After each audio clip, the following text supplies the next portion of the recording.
아비멜렉이 그의 형제 70명을 죽여 자기 아버지에게 행한 악행을 하나님이 이같이 갚으셨고 또 세겜 사람들의 모든 악행을 하나님이 그들의 머리에 갚으셨으니 여롯바알의 아들 요담의 저주가 그들에게 응하니라.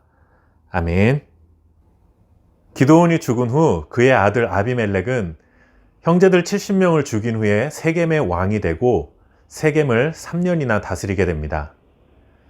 아비멜렉의 만행을 간신히 피한 막내 아들 요담은 비유를 통해 아비멜렉의 잘못과 그를 세겜의 왕으로 세운 세겜 사람들의 의롭지 못한 처사를 저주합니다. 이렇게 누가 봐도 의롭지 못하고 불의한 자가 횡행하는 환경이 되면 그 공동체 안에는 평강이 사라지게 됩니다. 이스라엘 백성들은 하나님이 약속하신 땅에서 의롭게 살아가는 하나님의 백성들이 누려야 할 평안을 빼앗기고 오히려 불의한 자들이 평안을 누리고 살아가는 모습에 눈물을 지으며 그 시간을 보내고 있었습니다. 아비멜렉이 세겜의 왕이 된 3년이 그러했습니다. 많은 사람들에게 이 시간은 아마도 고통의 시간이었을 것입니다. 그리고 형제들을 한 번에 잃은 요담은 몸을 숨긴 채 참을 수 없는 인고의 나날을 보내고 있었겠죠. 이렇게 악인들이 형통하고 평안을 누리는 분위기가 되면 고통스러운 시간을 보내야 할 뿐만 아니라 선을 행할 이유를 느끼지 못하는 회의감에 빠지게 됩니다. 더 이상 의롭게 사는 것이 의미가 없는 것이죠. 언제까지 불의한 자들이 평안을 누리고 살아가는 것을 지켜봐야 하고 도대체 하나님은 그런 자들을 언제까지 두고 보실 것인지, 의인들은 모든 힘을 다 빼앗긴 채 언제까지 무력하게 당하고 있어야만 하는가, 이런 생각에 스스로 침몰되고 맙니다. 이렇게 고통과 회의감이라는 짙은 어둠을 뚫고 나오는 한 줄기 빛을 우리는 보게 됩니다. 23절 말씀을 보시면 하나님이 아비멜렉과 세겜 사람들 사이에 악한 영을 보내심에 세겜 사람들이 아비멜렉을 배반하였으니, 평안을 누리며 살아가던 불의한 자들에게 균열이 생기기 시작합니다. 아비멜렉을 세겜의 왕으로 세웠던 세겜 사람들이 아비멜렉을 배반하기에 이른 것입니다. 그런데 이러한 배반이 일어난 이유는 하나님께서 그들에게 악한 영을 보내셨기 때문이다 라고 사사기 기자는 전하고 있습니다. 불의한 자들의 횡포를 그냥 두고 보시는 것 같고, 불의한 자들이 평안을 누리고 살아가는 이 세상에 대해 하나님은 아무런 관심도 보이지 않는 것 같았지만, 실상 하나님은 그렇지 않다는 것을 우리는 보게 되는 것이죠.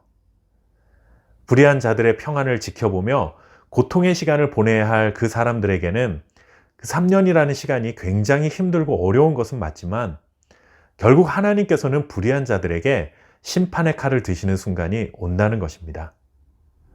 불의한 방법을 통해서라도 스스로 왕이 되고 싶어 하는 자, 그를 불의한 방법으로 왕으로 세운 세겜, 이렇게 시작된 불안한 동행은 결국 불행으로 치닫게 되었습니다. 하나님은 그 둘 사이를 갈라놓으시고 결국 아비멜렉은 여인이 던진 맷돌에 맞아 죽음에 이르게 됩니다. 그런데 이 모든 사건들이 마무리되고 난 후에 사사기 전하는 이러한 설명을 해주고 있습니다. 아비멜렉이 그의 형제 70명을 죽이고 행한 그의 악행을 하나님이 이같이 갚으셨다라고 전합니다. 그리고 이어 세겜 사람들이 모든 악행도 하나님이 갚으셨다 하고 전해주고 있습니다. 우리는 행한 대로 갚으시는 하나님의 모습을 보게 됩니다. 사실 우리 기독교인들에게는 행한 대로 갚으시는 하나님이 조금은 낯설 수도 있습니다. 왜냐하면 하나님은 사람들의 죄에 대해 그때그때 갚으시는 분이 아니라 우리의 행위와 상관없이 용서하시는 분이다 라는 것에 더 익숙한 것이 사실이죠. 그러나 그것은 어디까지나 하나님이 기회를 주시는 그 시간에 하나님께 회개하고 돌이키는 자들에게 주어지는 은혜입니다. 그렇게 기다려주신 시간에 여전히 자신들이 스스로 왕이 되어 진정한 왕이신 하나님을 깨닫지 못하면 결국 때가 되면 반드시 행한 대로 갚으시는 하나님을 만날 수밖에 없다는 것이죠. 그렇게 하나님이 참고 기다리시는 시간 동안 불의가 횡행한 세상, 악인들이 평안을 누리는 세상 속에서 눈물과 고통의 시간을 보내야 하는 어려움이 있는 것도 사실입니다. 하지만 그렇게 하나님이 침묵하시는 시간이 있었기에 우리도 하나님께 돌아올 수 있는 기회를 얻게 되었고 하나님의 은혜를 깨닫게 되는 축복을 얻었다는 사실을 기억해야 합니다.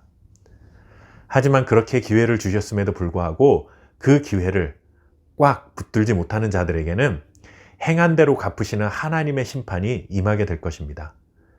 하나님은 행한 대로 갚지 않으시는 은혜의 하나님이기도 하지만 돌이키지 않는 자들에게는 반드시 행한 대로 갚으시는 하나님이라는 것도 기억하시기 바랍니다. 언젠가는 불의한 자들이 누리고 있는 그 평안을 빼앗으시고 하나님의 자녀들이 평안을 누리고 살아갈 세상을 만드실 하나님을 신뢰하며 살아가는 저와 여러분 될 수 있기를 바랍니다. 감사합니다.